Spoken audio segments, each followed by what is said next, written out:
we don't have a lot of different groups really researching Brachyspira. And that's kind of scary if you think about it. We are not paying attention and maybe also getting misdiagnosed.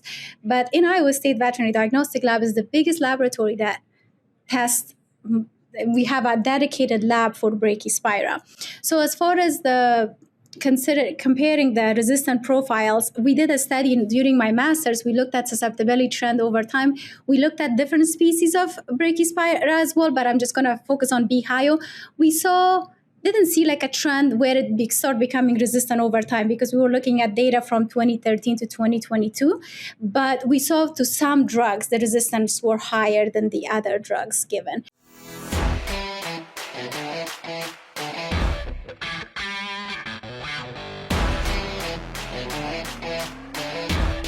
Welcome to the Swine Health Blackbelt Podcast, the latest swine health research digested for you.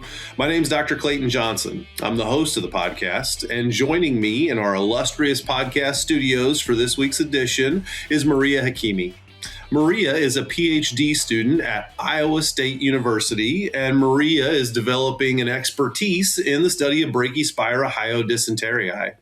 Brachyspira hyodysenterii, the causative agent of dysentery, has obviously been a challenge for producers for decades. Maria has been studying the global variability and resistance phenotypes and our gaps in understanding of the genetic drivers of the disease presentation that we see with dysentery. Maria, number one, thank you very much for coming on the show and for the good research work you're doing. To get us started, I think it's important to recognize that a lot of younger veterinarians haven't seen much dysentery, and even producers maybe have not seen it. So let's level set everybody and talk a little bit about the history of the pathogen Brachyspira, and then also the history of the disease itself. Thank you so much, Dr. Clayton, for having me. It's a great opportunity to share this research that we have been doing. So just to start off with a little bit of a background or historical information, swine dysentery is caused by a bacteria known as Brachyspira hyodysentery. It's an anaerobic spirochete, which means it lives down in the gut, so it doesn't really like oxygen a lot, and it's a spirochete. What happened was that during 1920s, it was first reported causing dysentery, and they confused it with other bacteria like Campylobacter at the time. They don't know what was really causing the disease. It wasn't until 1970s when they finally characterized it and officially identified the spirochete. But it has gone through many name changes, and now we call it Brachyspira hyodysentery. And it's the classical etiological agent of swine dysentery, as I mentioned. But there are other Brachyspira species within the genus Brachyspira that can cause colitis in pigs, and some of them can be commensals, and some of them could be opportunistic pathogens, so where sometimes they're causing disease, sometimes they're not. But focusing on the agent of swine dysentery, then in early 1990s, it started to disappear from US and Canada. And the reason for that was credited to good farm management practices, and then it reappeared again in early 2000s. We have hypothesized, we don't know the exact reason why it has appeared again. It could be because they became more resistant to antimicrobials or became more virulent, and that aspect has not been investigated a lot. And that's one of the reasons is because Brachyspira hyodysentery or Brachyspira genus is really hard to work with. It's hard to genetically manipulate them. So that's one aspect. And a lot of the times, and you mentioned that your audience may have not heard about it, it's not because it's not a problem, it's just maybe it's getting misdiagnosed. But when it reappeared again in the United States and Canada, during that time, there was a lot of submissions that we start to see in the veterinary diagnostic laboratories, which also led to two other new species within the genus Brachyspira species discovery, which is Brachyspira hansenii and Brachyspira swanatina. And they both cause similar disease as swine dysentery. Prior to this, we only had B. hyo. So I'm just going to call it B. hyo in short. That's where we are right now. And then as far as the antimicrobial susceptibility data goes, we don't have a standardized method in testing the susceptibility, but a lot of the time these are suggestive. For example, let's say you want to know drug that is useful or not and what dose we need to give to the animal. Those breakpoints are set up by CLSI organization. They have a bunch of clinical data supporting it. But for Brachyspira hyodysentery, we don't have true clinical breakpoints. A lot of this is driven from research studies and what we are seeing in the field. So that's what we are using to categorize them as susceptible or resistant. Very good. Maria, I think you brought up a good point that in the early 2000s, dysentery got a little bit confusing, and it can still be a little bit confusing because of now the multiple strains that can cause dysentery-like disease. And I say that, Maria, when I was in vet school, dysentery was black and white. If you had B. hyo, you had dysentery, right? Kind of like we think of PRRS or PED, right? If you are PCR positive for that pathogen or culture positive, right? If you have that pathogen, you have the disease.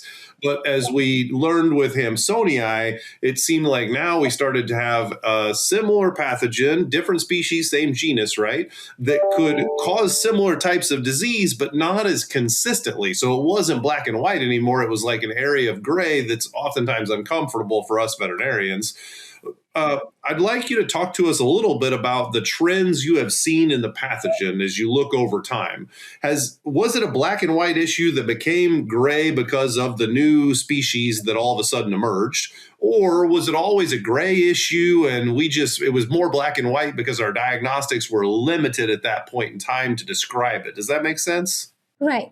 I think if we are looking at the culture right now, and yes, the new species have emerged, and now we have the genomic tools. Maybe we didn't have it back then to characterize them, because you bring an interesting point. When we are characterizing a bacteria, we used to look at biochemical differences, and they're great, but they're not good. They're good at genus level, but not species level. Well, now that we have the whole genome sequencing data, we can tell a lot of the differences between these two species. Genomically, what genes they share, one of the factors is like, I don't know if ANI score, average nucleotide identity, is one that we can look at across the genome. What are the similarities between the two? And then we can go there based on some genes that have been known in genus Brachyspira species, and what is the difference with those genes that is in Hamsonii versus Dysentery. But as far as the culture goes, it's been hard to culture them in the laboratories, and we have specialized media. When we get fecal swabs, you will have a ton of other bacteria growing. So these plates that we use have antimicrobials in them. These are not for antimicrobial susceptibility testing. These are antimicrobials that Brachyspira is intrinsically resistant to. So it'll suppress the growth of other bacteria, and then you can see. And there are some phenotypic characteristics that we can tell the difference between the two different species of Brachyspira. But when it comes to Hamsonii and Dysentery, they're both strongly beta hemolytic and ring negative. So ring positive, and ring negatives are associated with weakly beta hemolytic species like Brachyspira plus E. coli. But now we have moldy, which is a rapid identification of the bacterial species in the diagnostic laboratory, because we cannot just wait and see what sugars they're utilizing. It takes time. And whole genome sequencing in GS can be expensive. And if we're just looking at species differentiation at this stage. So we do moldy, and moldy has a protein profile of both of them. So you can tell the difference, which one is which. And it comes with a certain score. Let's say if it's 2.0, it's that species. And if it's not, it probably is in that genus. We try to mold it again until we get a perfect score. So we can tell the difference between them in that way. Yes, as far as the Hamsonii coming into play can confuse the practitioners in the field, because if it's causing the same disease. But if we want to investigate it further, again, we have tools like whole genome sequencing that we can look further into that. PCV2 presents significant challenges to swine health and performance and continues to evolve in today's herds. Ingovac Circoflex AD is the first vaccine to include both PCV2A and PCV2D antigens, delivering broad, homologous protection against the most prevalent PCV2 genotypes in the U.S. Talk to your Boehringer Ingelheim representative to learn more about Ingovac Circoflex AD.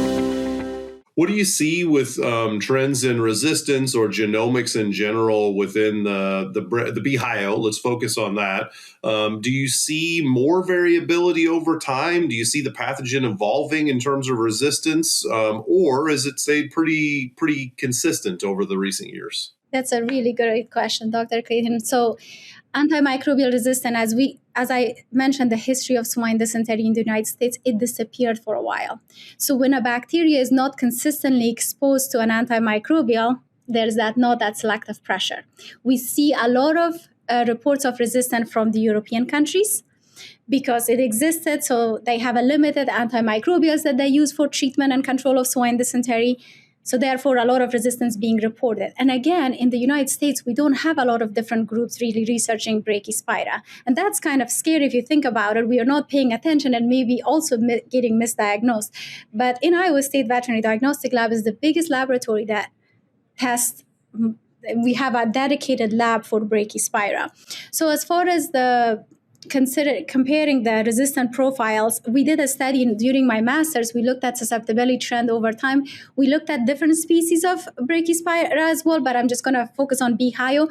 We didn't see like a trend where it start becoming resistant over time, because we were looking at data from 2013 to 2022. But we saw to some drugs, the resistance were higher than the other drugs given.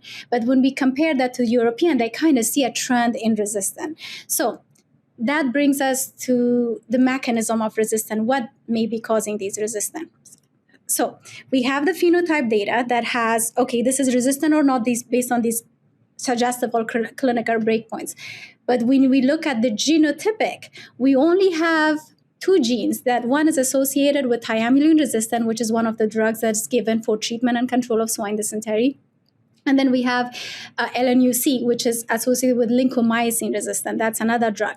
But the mechanism, we don't know if it's just the gene that needs to be there to cause the resistance, or do we need to have another mutation in like 23S ribosomal RNA gene?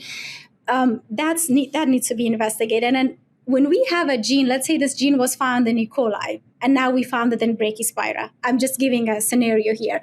It doesn't mean that gene is automatically to that drug is going the way that it's acting. E. coli is going to act the same way in Brachyspira. We need to genetically manipulate it and delete the gene and reinsert and do testing and see if without the gene, if we see resistant, phenotypic resistant or not. And I think that's where we run into a lot of issues with Brachyspira high dysentery, because there is no genetic manipulation system like model organisms like E. coli. It's great information, Maria. I honestly wish we had lots more time to talk about it, but we're at the wrap-up time, unfortunately. It's great perspective, great background information for people that either haven't seen dysentery before or they're just now starting to see it, and very good to know that at least resistance-wise in the United States, maybe we don't have some concerning trends like they're seeing in Europe. I really appreciate you coming on the show and sharing that with the audience. Thank you so much for having me. Oh, it's been my pleasure. And Maria, we couldn't do this without the audience, so we should thank them. Thank you if you're listening. Please, if you would, subscribe to the podcast. Give us a 5-star review. That really helps drive people to good episodes like this one with Maria and all the other good episodes we put out every Friday. For Maria Hakimi, I'm Dr. Clayton Johnson. It's been our pleasure to spend some time with you, and we hope you have a great rest of your day. Thank you.